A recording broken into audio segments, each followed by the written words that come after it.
बिस्मिल्लाहिर्रहमानिर्रहीम। बेटा आज के लेक्चर में हम लोगों ने एक बहुत ही इंपॉर्टेंट लॉ क्वेश्चन जो है ना वो देखना है। ये कई दफ़ा बोर्ड के एग्जाम में पूछा जा चुका है। क्वेश्चन किस तरह आता है? क्वेश्चन आता है what is an isolated system, state and explain the law of conservation of linear motion. Question के दो पार्ट हैं। सबसे पहले वो कहता है कि मुझे जरा ये बताइए कि आइसोलेटेड सिस्टम से क्या होगा। उसके बाद वो कहता है कि जस्ट आपने बताना है, ज्यादा डिटेल में नहीं बताना, एक्सप्लेन जिसे करना है, डिटेल जिसकी बतानी है वो पार्ट क्या है, डिफाइन भी करना है और डिटेल भी बतानी है। किसकी? एक लॉ है जी, एक कानून है। उस कानून का क्या नाम है?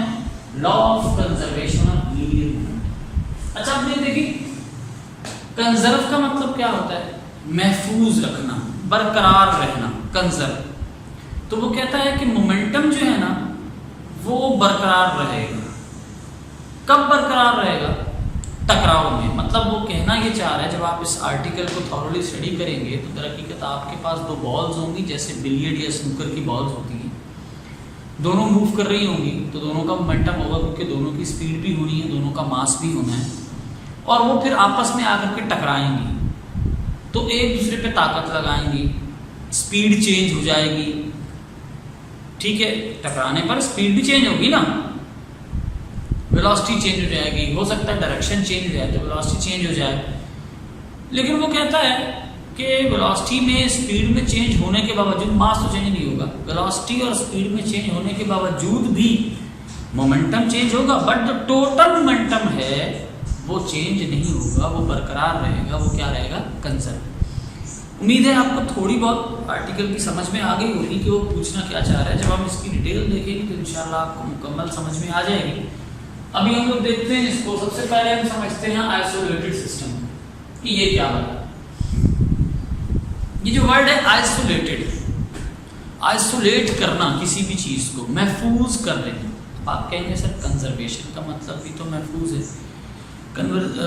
जो आपके पास जो टर्म है ना कंजर्वेशन, इसका मतलब महफूज करना नहीं है, इसका मतलब है बरकरार रखना, मेंटेन रखना।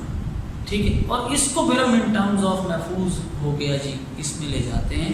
मैं आपको कंजर्व का मतलब वैसे समझा दूं कि आप लोग ना यूं समझ लीजिए कि अगर किसी चीज़ में कोई भी चेंज नहीं आ रहा तो आप उसे कह सकते हैं कि वो कंजर्व है। यहाँ पर जो बात की है हमने आइसोलेट की, उसका मतलब है बैरूनी चीजों से महफूज रखना, आइसोलेट कर देना। तो आइसोलेटेड सिस्टम की डेफिनेशन क्या है? अ सिस्टम, एक ऐसा system of interacting objects. Objects तो समझ में आ गया। इंटरैक्टिंग, एक दूसरे पे ताकत लगा रहे होंगे, एक दूसरे से टकरा रहे होंगे, म्यूचुअल फोर्स लगा रहे होंगे, या एक्शन हो रहा होगा या दूसरा रिएक्शन लगा, इंटरेक्ट हो रहे होंगे आपस में, अलग अलग नहीं होंगे। मतलब एक ऑब्जेक्ट का ताल्लुक दूसरे से बन रहा होगा, दूसरे ऑब्जेक्ट का ताल्लुक पहले से बन रहा होगा, इंटरेक्शन इसे कहा जाता है। तो वो कहता है a system of interacting objects. System है जिसमें ऑब्जेक्ट्स हैं और वो ऑब्जेक्ट्स ऐसे हैं कि वो अलग अलग नहीं है, उनका आपस में कोई ताल्लुक बन रहा है। ऑन विच, और ऐसे सिस्टम में नो एक्सटर्नल फोर्स, बाहर से कोई ताकत नहीं लगती, एक्स, बाहर से कोई ताकत नहीं लगती। A system of interacting objects on which no external force acts। एक ऐसा सिस्टम है जी जिसके अंदर कुछ ऑब्जेक्ट्स हैं, उन ऑब्जेक्ट्स का आपस में ताल्लुक है और उस सिस्टम में मौजूद ऑब्जेक्ट्स पर बाहर से कोई ताकत नहीं लग रही। अगर इस तरह का सिस्टम आपके पास हो तो फिर वो सिस्टम क्या कहलाता है? Isolated system. दोबारा बता देता हूं, समझ लीजिए। डब्बा ले लिया आपने, उस डब्बे में आपने दो ऑब्जेक्ट्स रख दिए जो आपस में टकरा रहे होंगे, चल रहे होंगे, एक्शन कर रहे होंगे, रिएक्शन कर रहे होंगे, मगर वो आपस में दूसरे पे ताकत लगा रहे होंगे, एक्शन वाली, रिएक्शन वाली, बाहर से कोई ताकत उन पर नहीं लग रही होगी। तो अगर इस तरह का कोई सिस्टम है तो वो सिस्टम फिर क्या कहलाता है बेटे? आइसोलेटेड सिस्टम कहलाता है। यहां मैंने बता भी दिया है कि ऐसा ना समझ लीजिएगा कि बाहर से कोई ताकत नहीं लग रही तो वो आपस में भी ताकत नहीं लगा सकेंगे। जी नहीं, वो आपस में चाहे जितनी मर्जी ताकत एक दूसरे पर लगा दें, एक्शन रिएक्शन कर सकते हैं। However, object exerts mutual force of action and reaction upon each other। ताहम अंदर पड़े हुए ऑब्जेक्ट्स जो हैं वो म्यूचुअल फोर्स आपस में एक दूसरे पे एक्शन और रिएक्शन की लगा सकते हैं। एग्जांपल में क्या है, molecule of gas enclose in a vessel, एक बर्तन में आप गैस को बंद कर दीजिए तो वो जो मॉलिक्यूल्स होंगे वो रैंडम मोशन में होंगे, वो कहाँ जा रहा होगा, वो किससे टकरा रहा होगा, बाहर से कोई ताकत उन मॉलिक्यूल्स पे नहीं लग रही, मगर अंदर वो एक दूसरे पे टकरा कर एक दूसरे पे ताकत लगा रहे होंगे। तो इस तरह का जो सिस्टम होगा, वो जो बर्तन होगा जिसके अंदर ये गैस है, वो बर्तन कहलाया जा सकता है आइसोलेटेड सिस्टम। उसके बाद क्या है, law of conservation of linear momentum. अब ये हमारा बेसिकली लॉन्ग क्वेश्चन का पोर्शन है। इसकी सबसे पहले डेफिनेशन देखें। डेफिनेशन में रीड लाजमी करूंगा, समझ में आपको तब आएगी जब आप फाइनल रिजल्ट पे पहुंचे, लेकिन मैं रीड लाजमी करूंगा। The total linear momentum of an isolated system, isolated system का जो टोटल लीनियर मोमेंटम होगा, लीनियर मोमेंटम की बात हो रही है, एंगुलर मोमेंटम की बात नहीं हो रही। The total linear momentum of an isolated system, किसी भी isolated system का जो total linear momentum है remains constant, वो क्या रहेगा, constant, कंजर्व रहेगा ना, चेंज नहीं होगा। Law of conservation of linear momentum में मोमेंटम जो लीनियर है वो कांस्टेंट रहेगा, वो चेंज नहीं होगा। लेकिन वो कब कांस्टेंट रहेगा, जब सिस्टम क्या होगी, आइसोलेटेड हो। The total linear momentum of an isolated system remains constant. अब ये प्रूफ करना है हमने कि वाकई ही आइसोलेटेड सिस्टम में पड़े हुए ऑब्जेक्ट्स का जो टोटल लीनियर मोमेंटम है वो कंजर्व रहता है, वो कांस्टेंट रहता है। जब ये प्रूव हो जाएगा तो हम कहेंगे ये लॉ दुरुस्त है, ये लॉ सही है जी, law of conservation of linear momentum. इस लॉ की मैथमेटिकल फॉर्म क्या है, m1v1 मोमेंटम है, मास और वेलोसिटी, m2v2 ये भी मोमेंटम है। लेकिन ये देखिए यहाँ दो ऑब्जेक्ट्स हैं, एक का मास m1 है, दूसरे का मास m2 है, एक की वेलोसिटी v1 है, दूसरे की velocity v2 is equal to m1 v1 bar plus m2 v2 bar bar लगा है। अब ये मास m1, ये मास m2 के पहले ऑब्जेक्ट का मास है, दूसरे ऑब्जेक्ट का मास, ये वेलोसिटी v1, ये वेलोसिटी v2, ये पहले ऑब्जेक्ट की वेलोसिटी, ये दूसरे ऑब्जेक्ट की वेलोसिटी। मगर डिफरेंस क्या है, यहाँ देखिए मैंने बार नहीं लगाया, यहाँ बार लगा है। तो v1 और v1 बार में क्या डिफरेंस है, v2 और v2 बार में क्या डिफरेंस है, सबसे पहले ये भी मैं आपको समझा दूं। ये टकराव से पहले की वेलोसिटीज को मैं रिप्रेजेंट कर रहा हूं v1 और v2 से, मतलब बार नहीं लगा रहा, फिर दो बॉल्स हैं वो चल रहे हैं जी, अभी टकराई नहीं। तो टकराने से पहले बिफोर द कुलियन, टकराव को कहा जाता है कुलियन, बिफोर द कुलियन जो पहले और दूसरे मास की या ऑब्जेक्ट की वेलोसिटीज हैं उन्हें आप v1 और v2 से रिप्रेजेंट कर रहे हैं।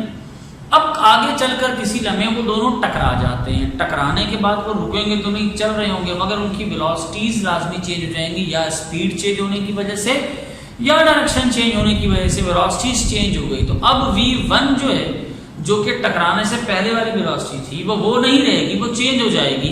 तो इसलिए मैंने चेंज को रिप्रेजेंट करने के लिए v1 ऊपर बार लगा दिया। v1 ये शो कर रहा है कि मैं वेलोसिटी पहले ऑब्जेक्ट की ही हूं, बार ये शो कर रहा है हूं टकराव के बाद वाली। इसी तरह से v2 ये शो कर रहा है कि मैं दूसरे ऑब्जेक्ट की वेलोसिटी हूं, सिर्फ v2, बार नहीं, सिर्फ v2, मगर कब, टकराव से पहले, बार नहीं है। लेकिन अगर बार लगा दिया तो v2 बार किसको शो कर रहा है कि मैं दूसरे ऑब्जेक्ट की वेलोसिटी हूं मगर टकराव के बाद। तो अब जरा फिर से इसे समझें, m1v1 प्लस m2v2, पहले ऑब्जेक्ट का मोमेंटम जमा दूसरे ऑब्जेक्ट का मोमेंटम कब, टकराव से पहले, बराबर है पहले ऑब्जेक्ट का मोमेंटम जमा दूसरे ऑब्जेक्ट का मोमेंटम टकराव के बाद। ये दोनों जमा हो रहे हैं, जिनको मैं कह सकता हूं टोटल मोमेंटम, लेकिन कब, बिफोर द कुलियन, टकराव से पहले, is equal to total momentum, मगर कब, बार है तो टकराव के बाद। टोटल मोमेंटम, दोनों बॉल्स का मोमेंटम सम हो रहा है ना, तो टोटल मोमेंटम बन जाएगा total momentum before the collision is equal to the total momentum after the collision. ये भी law of conservation of momentum की एक अदर स्टेटमेंट है। आप इसे ये भी कह सकते हैं, इसको यहां ले आए तो ये प्लस तो हो रहा है मगर ये माइनस में हो जाएगी, ये टर्म भी माइनस में हो जाएगी, यहां क्या रह जाएगा, zero. Sum of all the momentums before and after the collision is equal to zero. ये तीसरी डेफिनेशन है law of conservation of momentum की। पहली डेफिनेशन क्या थी, the total linear momentum of an isolated system remains constant. दूसरी definition क्या थी, the total momentum before the collision is equal to the total momentum after the collision in an isolated system. तीसरी definition क्या है? the sum of all the momentums abroad before B or after B, sum of all the momentums in an isolated system must be equal to 0. तीन definition तीनों आनी चाहिए, लिख बेशक एक दिन, लेकिन एमसीक्यू पॉइंट ऑफ व्यू से ये तीनों बातें आपके जहन में, वो स्टेटमेंट किसी भी तरह से आ सकती है। वे मैंने यहाँ बता दिया है कि m1 v1 plus m2 v2 जो है वो टोटल मोमेंटम है बिफोर द कोलिजन, और m1 v1 bar plus m2 v2 bar is the total momentum after the collision. अब आप लोगों ने ये देखिए लॉन्ग क्वेश्चन है तो इसको अटेम्प्ट भी इन्हीं हेडिंग के साथ करना है। सबसे पहले आप आइसोलेटेड सिस्टम की हेडिंग देंगे, आइसोलेटेड सिस्टम को डिफाइन करेंगे, साथ उसकी एग्जांपल बताएंगे, फिर आप law of conservation of linear momentum की हेडिंग देकर law of conservation of linear momentum को डिफाइन करेंगे, उसकी मैथमेटिकल फॉर्म लिखिए। अब उसके बाद जो हेडिंग आनी है वो हम आगे लिखते हैं। जी बेटे, एक्सप्लेनेशन की हेडिंग है। एक्सप्लेनेशन में मैं कहता हूं consider in an isolated system, फर्ज कीजिए एक आइसोलेटेड सिस्टम के अंदर, in an isolated system, two hard, दो बड़ी सख्त सी, एंड स्मूथ और नरम, फ्रिक्शन लेस होना, ताकि एक्सटर्नल फोर्स हमने कहा अप्लाई की कि फ्रिक्शन लेस हो, चीज आया ना मोमेंटम आया। बॉल्स दो हार्ड और नरम स्मूथ सतह वाली बॉल्स हैं, मासेस m1 एंड m2। ये जो बॉल्स हैं इनके मासेस क्या हैं? एक का मास m1 है और दूसरी का मास m2 है। Moving along a same straight line, ये दोनों बॉल्स एक ही सीधी लाइन में मूव कर रही हैं with velocities v1 and v2 respectively. जबकि पहली बॉल की वेलोसिटी v1 है, दूसरी बॉल की वेलोसिटी v2 है, मास m1 वाली बॉल की वेलोसिटी v1 है, मास m2 वाली बॉल की वेलोसिटी v2 है रिस्पेक्टिवली। ये अभी टकराव नहीं हुआ, क्योंकि मैंने दो बॉल्स बना ली हैं, एक का मास m1 है, एक का मास m2 है, इसकी वेलोसिटी भी इसी डायरेक्शन में है, इसकी वेलोसिटी भी इसी डायरेक्शन में है, इसकी वेलोसिटी v1, इसकी वेलोसिटी v2, टकराव नहीं हुआ, तो मैंने कहा ये डायग्राम बिफोर द कोलिजन। उसके बाद क्या हुआ? एट सम इंस्टेंट, किसी भी लम्हे, बोथ द बॉल्स कोलाइड, दोनों बॉल्स टकरा।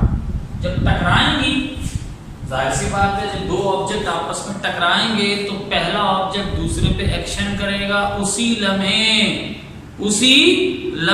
उतने ही देर के लिए दूसरा ऑब्जेक्ट पहले पे रिएक्शन करेगा। न्यूटन का थर्ड लॉ।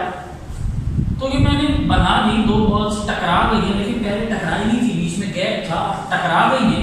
ये वाली बॉल मास m1 वाली मास m2 पर फोर्स F1 लगा रही है, जबकि उसी लम्हे उतनी ही देर के लिए मास m2 वाली बॉल मास m1 वाली बॉल पे फोर्स F2 लगा रही है, लेकिन दोनों की डायरेक्शन क्या होगी? अपोजिट, मैग्नीट्यूड वाइज इक्वल होंगे।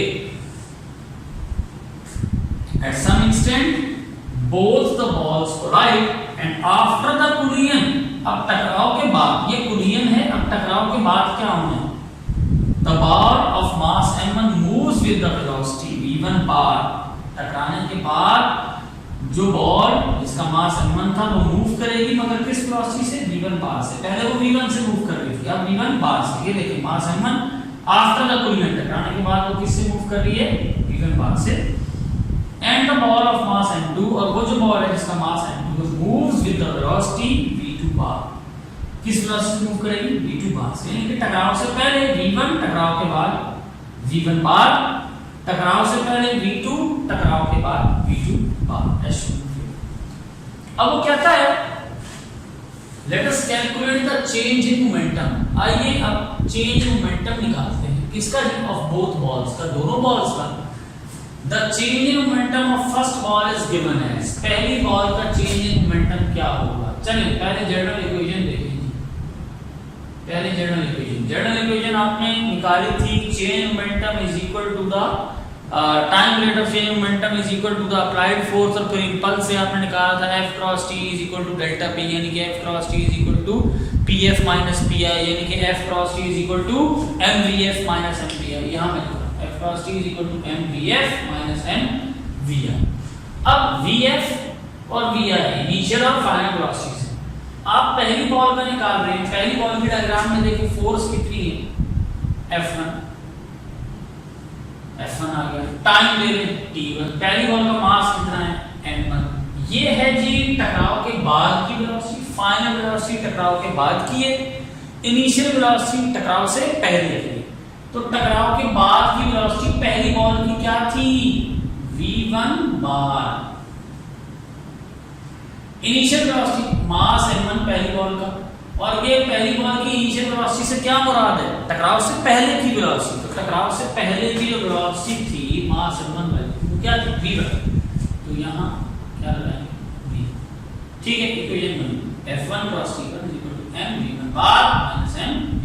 अब ये वैसे याद नहीं रहेगी, आपको जर्नल इसलिए समझाइए कि आप पहले जर्नल इक्वेशन समझें, फिर आप ये देखेंगे उसमें vf और vi क्या है। vf यहाँ पर फाइनल वेलोसिटी है पहली बॉल की, यानी कि टकराव के बाद वाली होगी फाइनल, और ये मत समझ लेना vf जो है ना वो दूसरी बॉल की है ना, दूसरी बॉल की नहीं है, ये पहली बॉल की vf और vi होंगी, फिर दूसरी बॉल की भी vf और vi होंगी। vf से मुराद टकराव के बाद, vi से मुराद टकराव से पहले। Similarly the chain momentum of second ball, अब यहाँ भी जरा जनरल इक्वेशन पहले देखें ना, ताकि आपको बनानी आ जाए। f cross t equal to mvf minus mvi, यही होता है ना। अब दूसरी बॉल है, तो दूसरी बॉल फोर्स कितनी लगा रही है बेटे f2 कुलियन तक, टाइम क्या आ जाएगा t2, दूसरी बॉल है तो मास क्या आएगा m2। अब ये दूसरी बॉल की वेलोसिटी है फाइनल, यानी कि फाइनल से मुराद आफ्टर द कुलियन, तो दूसरी बॉल की वेलोसिटी आफ्टर द कुलियन यहाँ देखें क्या है v2 बार, तो यहाँ पर आप v2 बार लेंगे, और ये इनिशियल वेलोसिटी है किसकी, दूसरी गेम के लिए आप इक्वेशंस बना रहे हैं ना, तो दूसरी बॉल की इनिशियल वेलोसिटी से मुराद है टकराव से पहले की वेलोसिटी, दूसरी बॉल की टकराव से पहले की वेलोसिटी कितनी थी v2, यहाँ v2, दोनों इक्वेशंस बन गई। अब आपने निकालना है टोटल, पहली बॉल का भी और दूसरी बॉल का भी, तो क्या करें ऐड कर दें, पहली बॉल वाला मोमेंटम एडिशन हो जाएगी किसके साथ, दूसरी बॉल वाले मोमेंटम के साथ, तो टोटल आ जाएगा। To find the total momentum adding equation 1 and 2, 1 में टोटल मोमेंटम है पहली बॉल का, 2 में टोटल मोमेंटम है दूसरी बॉल का, अब आपने दोनों को ऐड करके ओवरऑल टोटल निकालना। तो लेफ्ट हैंड साइड में बेटे लेफ्ट हैंड साइड ऐड होगी, राइट हैंड साइड में राइट हैंड साइड ऐड होगी। f1 क्रॉस t1 में ऐड हो गया f2 क्रॉस t2, इसकी लेफ्ट हैंड साइड थी m1 v1 bar minus m1 v1 में ऐड हो गया m2 v2 bar minus m2।